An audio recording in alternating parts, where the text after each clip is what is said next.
Heute geht es um ein Thema, mit dem ich jetzt so in 5 Jahren Orchideenkultur richtig gestruggelt habe, was eigentlich erstmal wie so eine Selbstverständlichkeit klingt und ziemlich überschaubar und simpel.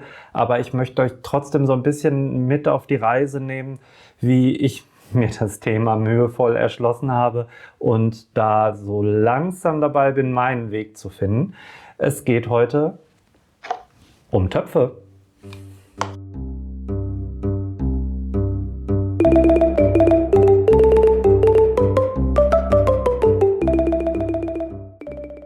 So, herzlich willkommen bei Fun with Orchids. Und ihr habt jetzt bestimmt gedacht, banales Thema, ob ich das bis zum Ende gucke, wollen mal sehen. Ich glaube, dass ihr vielleicht so den ein oder anderen Mehrwert von meinen Überlegungen habt. Ich kann mir gut vorstellen, dass euer Struggle vielleicht ein ähnlicher war oder auch noch ist mit der richtigen Auswahl der Töpfe.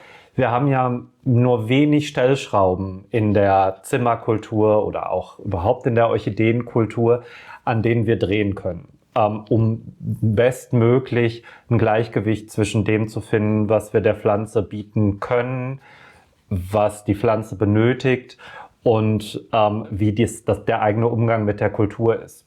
Und am Anfang bin ich in die ersten Orchideengärtnereien gegangen und habe festgestellt, die sind ganz oft in diesen durchsichtigen Töpfen. Und das ergab für mich auch Sinn, weil immer alle erzählt haben, Orchideen, die können auch Photosynthese mit den Wurzeln und deswegen brauchen die durchsichtige Töpfe. Das ist schon mal ein ziemlicher Bullshit. Zumindest bei den allermeisten Orchideen spielt dieser Faktor Photosyntheseleistung über die Wurzeln kaum eine Rolle. Was anderes ist das natürlich bei blattlosen Orchideen, die ihr aber ohnehin nicht in Töpfen finden werdet, sondern die in der Regel auch in der Orchideengärtnerei schon aufgebunden oder lose verkauft werden. Ja, ich habe also diese ganzen Orchideen in diesen Plastiktöpfen gekauft und am Anfang auch nicht direkt umgetopft und gedacht, naja, gießen und dann wird das schon stimmen. Und das Ergebnis war, dass ich als sehr freudiger Gießer am Anfang meiner Kultur immer mal so zwischendurch über die Töpfe gegangen bin, noch mal ein bisschen nachgesprüht habe mit so einer Gloria und das Ergebnis war dann, dass die ziemlich lange, ziemlich feucht standen in diesen Kunststofftöpfen, aber Hauptsache der Topf ist durchsichtig. Ein Vorteil haben diese durchsichtigen Töpfe aber tatsächlich und deswegen haben die auch nach wie vor einen großen Stellenwert bei mir in den Regalen. Man kann es vielleicht an der einen oder anderen Stelle sehen und das ist die Tatsache, dass ihr die Wurzeln beobachten könnt. Also ihr könnt beurteilen, was im Topf passiert. Ihr könnt die Veralgung mit der Zeit beobachten. Ihr könnt das Verhalten der Wurzeln beobachten. Wurzelt es gut in den Topf? Wie sieht das Wurzelwerk aus? Und ihr könnt auch gerade am Anfang vielleicht an den Wurzeln noch am ehesten das Bedürfnis erkennen, ob da wieder gegossen werden muss oder getaucht werden muss. Und denn, also ihr wisst vielleicht, dass die Orchideenwurzeln von einem Velamen umgeben sind, das meist so gräulich ist. Und dieses Gräuliche wird grün, wenn die Wurzeln gut genährt, gut getränkt sind und gut feucht sind. Und dieser Effekt, der verschwindet dann mit der Zeit. Die Pflanzen werden wieder gräulich und mögen dann ganz gerne wieder Wasser haben. Und das kann man natürlich bei so durchsichtigen Töpfen super gut beurteilen. Für Leute, die wie ich gerade am Anfang bei wenig Pflanzen sehr dazu geneigt haben, die zu überwässern, ist es aber wie gesagt tatsächlich ein bisschen kritisch, ausschließlich mit diesen Kunststofftöpfen zu arbeiten. Wenn ich möchte, dass die Flüssigkeit, die Feuchtigkeit im Topf sehr lange gehalten wird, ist das ein Ansatz. Die haben ja in der Regel nur so Belüftungslöcher, so Drainagelöcher, damit das Wasser abfließen kann. Aber ansonsten halten sie die Feuchtigkeit ganz gut, weil sie undurchlässig sind. Und wenn man das sich vor Augen führt, weiß man dann vielleicht auch eher, welche Pflanzen in solche durchsichtigen Töpfe gehören und welche vielleicht eher in Töpfe mit Öffnungen Tontöpfe etc. passen würden. Ein weiterer Faktor, den ich am Anfang überhaupt nicht auf dem Schirm hatte, ist das Zusammenspiel zwischen dem Topf und dem Substrat, in das ich töpfe. Wenn ich in so einen durchsichtigen, aber geschlossenen Orchideencontainer eine Pflanze in sehr grobes Substrat topfe, werde ich damit wahrscheinlich auch nicht an diesen Punkt kommen, dass ich die Pflanze überwässere. Wenn ich aber relativ feines Substrat benutze, dann kann es deutlich eher passieren. Das heißt, diese beiden Stellschrauben hängen unmittelbar miteinander zusammen und ihr müsst wirklich schauen, wie ihr die in ein Gleichgewicht bekommt. Ich hatte da wirklich einigen Struggle mit dieser Frage und probiere da auch immer noch ein bisschen aus und probiere immer noch ein bisschen rum.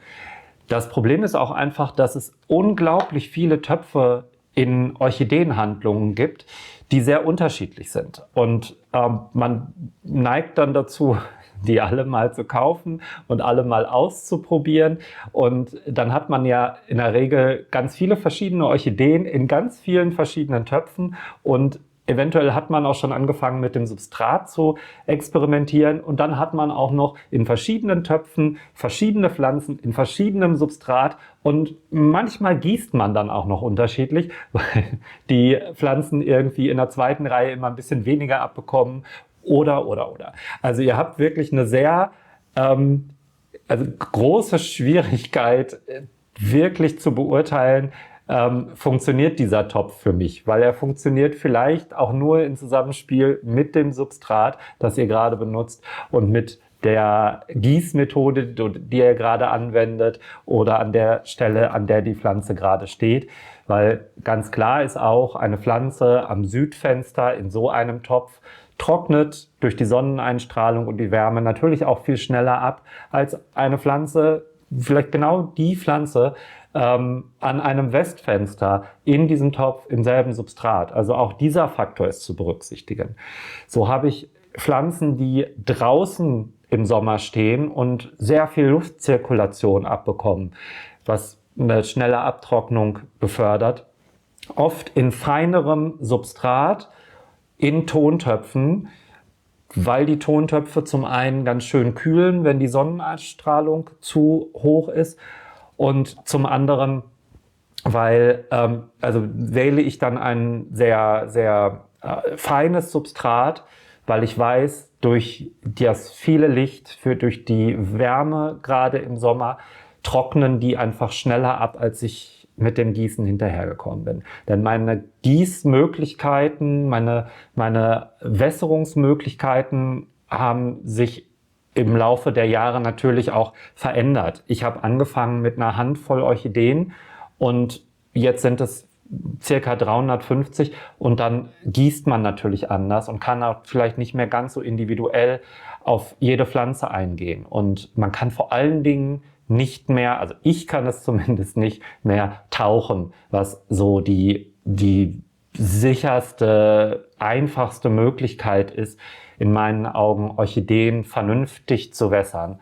Das heißt, jeder, der es noch hinkriegt bei seiner Menge an Pflanzen, ist wirklich mit dem Tauchen als Bewässerungsstrategie am besten beraten. Also ich wässere von oben und zum Teil über Anstauverfahren, aber ein Tauchen ist bei dieser Menge an Pflanzen für mich nicht mehr möglich.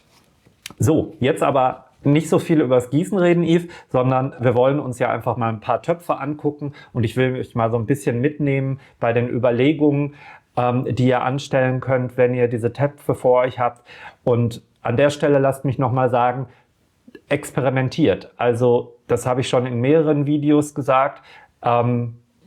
Versucht einfach mal, experimentiert mit Substraten, experimentiert mit unterschiedlichen Wässerungsstrategien, versucht euch da irgendwie dem Weg zu nähern, der für euch funktioniert. Weil mein Weg ist ganz sicher nicht der bei euch funktioniert. Dazu müssten die Bedingungen zugleich sein und das sind sie nicht.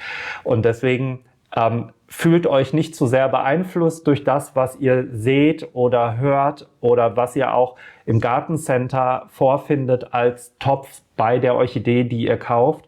Es kann sein, dass das im Gartencenter perfekt funktioniert, so wie die getopft ist. Das wird aber vielleicht bei euch zu Hause überhaupt nicht funktionieren, weil die Bedingungen so unterschiedlich sind. Das muss man sich einfach bewusst machen und deswegen nochmal das Plädoyer: Versucht einfach, was für euch passt und testet aus. Man kann eine Pflanze im Zweifel auch mal häufiger umtopfen, als ihr lieb ist. Sie wird das wahrscheinlich nicht mit spontanem Sterben quittieren. Also mutet der Pflanze auch mal ein weiteres Umtopfen zu, bevor ihr die sterben lasst, weil die Art und Weise, wie ihr es angegangen seid, offensichtlich nicht funktioniert. So, jetzt aber wirklich zu den Töpfen. Ich habe schon angesprochen,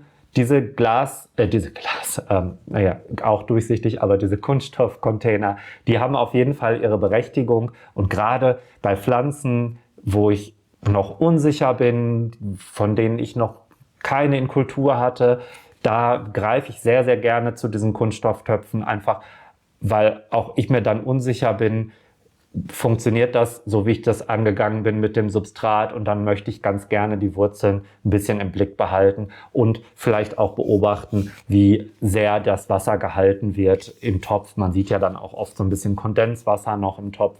Solange das noch da ist, weiß man, da ist noch eine Restfeuchtigkeit im Topf. Also die haben auf jeden Fall ihre Berechtigung. Schaut da, dass ihr eine gute Qualität bekommt. Also es gibt durchaus Töpfe, die sehr UV-sensibel sind, also einfach durch Sonnenlicht sehr schnell brüchig werden. Aber es gibt Firmen und Fabrikate, die kann man wirklich auch mehrfach problemlos benutzen. Ich spüle die zum Teil dann in der Spülmaschine einfach aus, wenn die noch einigermaßen gut sind. Und dann kann man die ohne weiteres auch nochmal wiederverwerten. Es gibt natürlich jede Menge Kunststofftöpfe, zum Beispiel auch eckige Töpfe, die sind besonders beliebt in der Kakteenkultur, also die kriegt man oft so im Kakteenhandel. Die haben auch gewisse Vorteile. Ich nehme die ganz gerne für die Jungpflanzenaufzucht. Wenn ich mehrere Jungpflanzen reinsetze, dann kommt hier in so einen Topf, kommen dann auch gerne mal 4 Jungpflanzen zusammen. Wenn ihr euch einbildet, dass ihr damit Platz spart, ist das wahrscheinlich nicht der Fall, weil eigentlich die runden die platzsparenderen Töpfe sind. Meint man immer nicht, weil man denkt, das passt dann so schön, aber tatsächlich passen oft mehr runde Töpfe auf eine Fläche als eckige. Aber es gibt diese eckigen Töpfe und es gibt diese eckigen Töpfe auch in nicht durchsichtig und sehr schön auch im im Kakteenhandel oder im Kakteenbedarf. Das sind sehr feste, oftmals sehr, sehr stabile Töpfe, die ich schon jetzt zum Teil über mehrere Jahre immer wieder verwende, auch gerne für die Jungpflanzenaufzucht. Diese kleinen, die sind absolut spülmaschinenfest, da kann man sogar mit heißem Wasser drüber gießen, und die gibt es zum Teil in ganz ansehnlichen Formen, also zum Beispiel auch dieser höheren Variante, super für Orchideen, die ein sehr ausladendes Wurzelwerk bilden, zum Beispiel Cymbidium-Orchideen, die gerne tief wurzeln. Da gibt es zwar auch solche Rosencontainer, ebenfalls aus Kunststoff, aber die sehen auch sehr nach Plastik aus. Und wenn ihr, wie ich, so viele Orchideen habt, dann könnt ihr natürlich auch nicht für alle Orchideen Übertöpfe euch anschaffen. Und da gefallen mir hier solche Kunststofftöpfe aus der Kakteenkultur sehr gut. Ein anderes typisches Kunststoffmodell sind solche Ampeltöpfe. Die sind super, weil man sie eben prima hängen kann mit diesen Aufhängern, die hier einfach reingeklippt werden. Die sind aber auch für manche Pflanzen super, weil die einfach nicht ganz so tief sind. Also wenn ihr zum Beispiel Pflanzen topft, die vielleicht sonst häufiger aufgebunden kultiviert werden, dann suche ich mir immer relativ flache Töpfe, weil ich davon ausgehe, dass sie vielleicht auch gar nicht so tief in das Substrat einwurzeln wollen. Da helfen solche flachen Töpfe schon echt ganz gut und lassen sich eben, wie gesagt, auch prima aufhängen. Es gibt noch 2 Kunststofftopf-Varianten, die man nicht ganz so häufig findet. Und das sind solche mit einer ganz großen Zahl an Löchern. So sieht man es, glaube ich, ganz gut. Die sind von der Struktur genauso, also auch relativ weich, haben aber schon ganz, ganz viele Löcher da drin. Und das ist super für Orchideen, die wirklich eine gute Luftzirkulation an den Wurzeln benötigen oder wo ihr wollt, dass die sehr, sehr schnell wieder abtrocknen. Also wenn ihr zum Beispiel Orchideen draußen habt, wo sie auch Regen ausgesetzt sind und ihr wollt, dass sie auch bei niedrigen Temperaturen in unseren verregneten Sommern immer schön schnell abtrocknen, können solche Töpfe wirklich super sein. Genauso können dann solche Thai-Töpfe, heißen sie immer wieder, noch funktionieren, die man ganz häufig findet in der Orchideengärtnerei als Ursprungstopf. Also darin findet ihr ganz häufig, manchmal auch noch in so eine Kokosnussschale gepflanzt oder diese Kokosfaser gepflanzte Orchideen im Handel. Und ich topfe die da sofort aus, weil die würden tatsächlich bei mir meistens in diesen Töpfen vertrocknen. Die halten mir deutlich zu wenig Wasser. Wenn ihr aber Kultur im Garten pflegt oder auch im Gewächshaus, wo ihr viel bewässern könnt, dann kann das eine echte Option für euch sein oder eben auch für das Hängen von Pflanzen, die vielleicht nur wurzelnackt kultiviert werden oder die ihren Blütenstand irgendwann nach unten ausbilden, wie zum Beispiel Dracula-Orchideen. Und aus dem Segment kommen auch diese Gittertöpfe, wie ihr sie hier seht. Man kann zum Teil auch Töpfe finden, die nicht ursprünglich für Orchideen konzipiert wurden, sondern eher aus dem Aroid-Segment kommen. Und die haben hier an der Seite relativ viele Belüftungsschlitze, die aber eben nicht ganz so ausladend belüften wie diese.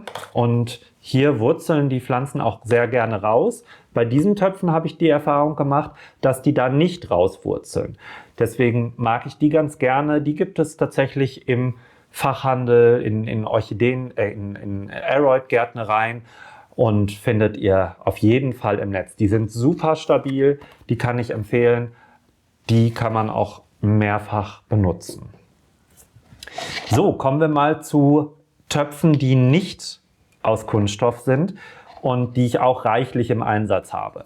Ich habe eine ganze Zeit versucht, irgendwie möglichst schöne Tontöpfe zu benutzen und da kommt man ähnlich wie bei den Öbertöpfen auch einfach irgendwann an seine Grenzen und muss so ein bisschen aufs Portemonnaie achten. Es gibt sehr, sehr hübsche Tontöpfe, die hier so einen rustikalen Eindruck vermitteln, die sehr handgemacht aussehen, vielleicht auch sind. Die sind aber eine ganze Ecke teurer als diese ganz einfachen Standard-Tontöpfe, die absolut auch funktionieren. Die sind relativ dünnwandig, haben eine gute Belüftung durch das porose Tonmaterial und ich habe es schon angesprochen, gerade im Sommer, gerade bei Orchideen, die der Sonne ausgesetzt sind, helfen diese Tontöpfe einfach, um den Wurzelballen gut runterzukühlen oder kühler zu halten. Insbesondere dann, wenn die Töpfe feucht sind. Durch die Verdunstungskälte, die da entsteht, hilft es den Pflanzen, einen kühlen Kopf zu bewahren. Sowas gibt es natürlich auch in sehr klein, habe ich gerne für so Tolumnia zum Beispiel im Einsatz, aber auch in Spinnen, auch in sehr flach. Das sind Töpfe, die man eher im Bonsai-Bedarf findet. Das sind sogenannte Trainingstöpfe, aber die kann man ganz gut als Alternative zu Kunststoffschalen benutzen, die eben flacher sind und für Orchideen, die nicht ganz so tief wurzeln mögen, sind diese Töpfe, diese Schalen mega gut geeignet und vergleichsweise hübsch, finde ich, und gar nicht so teuer. Also schaut da gerne mal bei Bonsai-Gärtnereien oder beim Bonsai-Bedarf vorbei. Ein anderes Tontopf Top-Segment sind solche gelöcherten Tontöpfe. Und da muss man ganz klar sagen, also die Kombination aus viele Löcher und dann auch noch aus Ton sorgt wirklich dafür, dass die Pflanzen extrem schnell abtrocknen. Und das ist sicherlich nur was für Leute, die auch im Sommer bereit sind, sehr, sehr regelmäßig zu gießen. Also ich habe mich da so ein bisschen überschätzt, insbesondere bei den Pflanzen, die ich jetzt schon sehr lange in Kultur habe, wo ich am Anfang noch viel mehr Zeit hatte, mich um jede einzelne Pflanze zu kümmern, merke ich jetzt, die mögen es schon noch, also die wollen trotzdem gegossen werden und das in einer Frequenz, die ich nicht mehr leisten kann. Aber schön sind die. Und den Pflanzen tut es gut, oder vielen Pflanzen tut es gut, wenn die in diesen Töpfen sind. Also nutzt das, wenn ihr die häufige Bewässerung leisten könnt.